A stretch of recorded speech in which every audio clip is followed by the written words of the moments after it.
Welcome to Audiences 201. You might remember from Unify 101 that using Unify in 3 steps involves first, defining your audience, second, defining the messaging or sequence you're going to send them, and third, putting it all together in a play. In 101, we navigated creating an audience together, and we created a basic audience of companies, website visitors, and people. And then I showed you how to use the upload CSV feature. In 201, we're going to use growth and marketing specific examples, and I'm going to get really in the weeds with how to design these audiences in Unify so that you can take this as your homework to add it to your list of plays to run. Let's get started. Click on the Audiences tab on the left-hand side here and then New Audience in the upper right-hand corner. Create new, and let's first start taking a look at companies. We did an example in 101 where we reached out to companies visiting our pricing page. But what are all the other pages that we can consider on our website? Well, one that's really useful are product pages. For example, what if you were recently launching a AI product line? You could capture that product page here where you set page views containing and then whatever the product page's name is, like AI. Another play is people that come to your website from a specific refer domain. To do this, set refer domain to be either starts with or equal to. And it's important to make sure you add the www dot and then whatever the domain is. Otherwise, it won't parse this correctly. So just make sure you use this specific format when typing in URLs. First, test it on a channel that you know has a lot of refers to check the data on the left-hand side here. One use case here is, let's say you're spinning up a new channel like YouTube, and anyone that's watched your YouTube videos and then goes to your website is someone worth reaching out saying, hey, what content is resonating with you? Another play using the refer domain is if you're doing a PR push or working with bloggers and having people write about you, you want to capture people that are from those news articles or blog posts and then reach out to them using that as a reason to talk to them. One of my favorite plays for growth and marketing is the UTM parameter play. We're already spending ad budget on driving growth from LinkedIn ads, Google ads, you name it.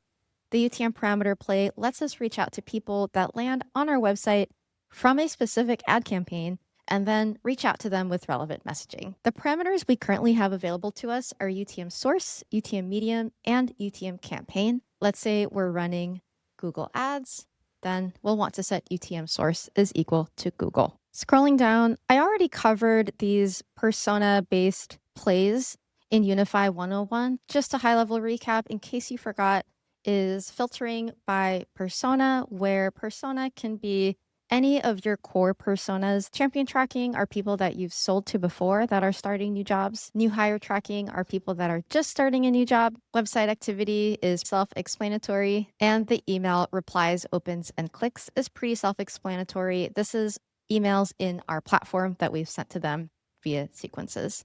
So not going to go too much deeper into here, but let's move on to our next way of defining audiences, which is LinkedIn Signals. The LinkedIn Signals feature is available in the Plays Builder. Click a new play, create from scratch. And if you look at the left-hand side here, you can see all the LinkedIn signals available for us to action on. What we're going to do is choose which LinkedIn signal is going to fire off this play. First, let's select the trigger company followers. These are people that follow our company on LinkedIn. Select the max number of company followers per day, click next, and then you can determine whether you need Unify to enrich either just their emails or emails and phone numbers.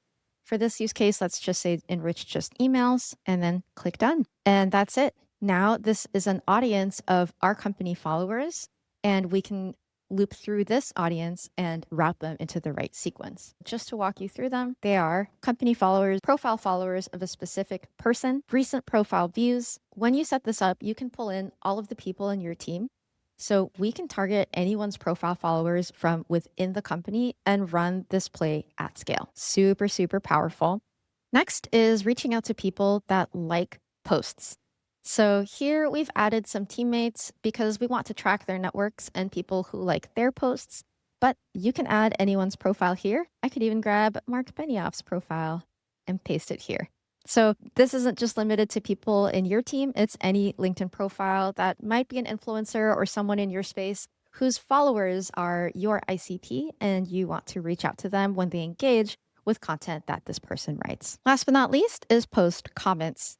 Similarly, we want to reach out to people that are commenting on the posts, and we can paste someone's LinkedIn profile here and add them to our list.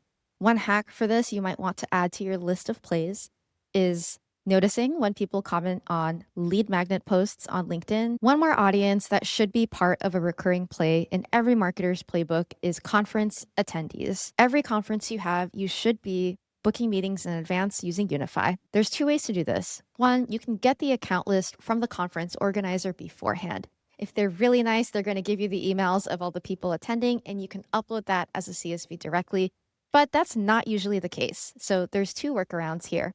One is you get a list of companies that are going to be there, and it's up to you to figure out who's going to show up. What you can do is upload that list of companies into here and then build a play where the prospecting node prospects for your ICP at those companies and just asks them, are you attending this conference? Now, the third play, which is a little bit more advanced in this direction, is to scrape the website of the conference and to actually scrape conference attendees and speakers that are being put on the website and to reach out to them. I did a outbound play tutorial on this, so definitely check it out if you're curious to run that play in case you've already maxed out booking meetings in advance by getting the company's attendees list and the people attendees list. All right, and that's a wrap for Audiences 201. Thank you so much and see you in the next video.